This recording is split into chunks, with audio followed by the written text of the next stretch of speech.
మనం ముందర ఎరగాలి. ఆయన చిత్తం ఏంటంటే అందరూ అంతటా మారు మనసు పొందాలని, ఏ ఒక్కరూ నశించిపోకూడదని పాతాళ లోక ద్వారములు మూయబడ్డాయి. ఇప్పుడు మన ద్వార బంధకాలు అంటే మన కళ్ళు కావచ్చు, మన నోరు కావచ్చు, మన ప్రతి చెవులు కావచ్చు, వీటిలోంచి శత్రువు లోపలికి వెళ్తాడు.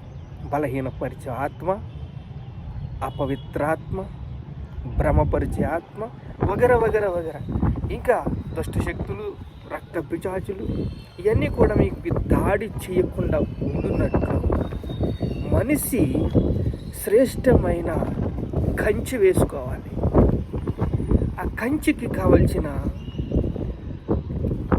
గుమ్మములు నెహెమ్యా గ్రంథం నుంచి మనం తెలుసుకుంటున్నాం.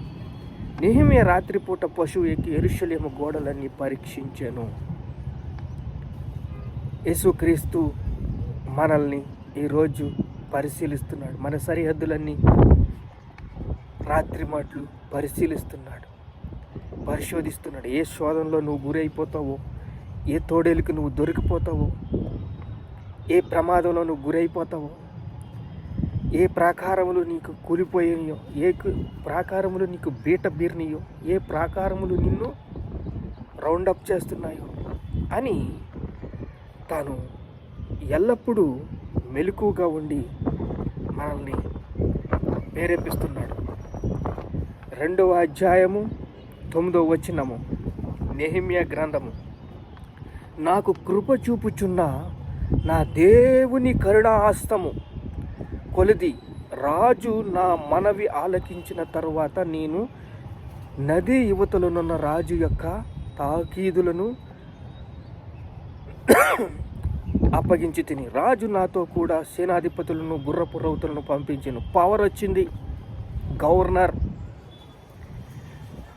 తనకి పవరు రాజు ఇచ్చాడు.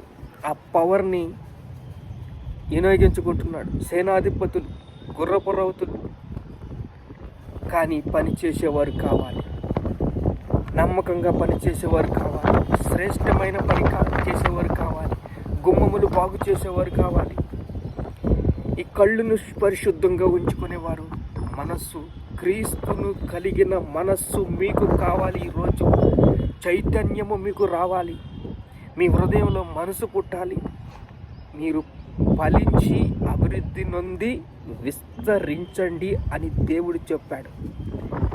మీరు ఒక ఉన్నతమైన పదవిని పొందుకోవాలన్న ఆశ ఉండాలి.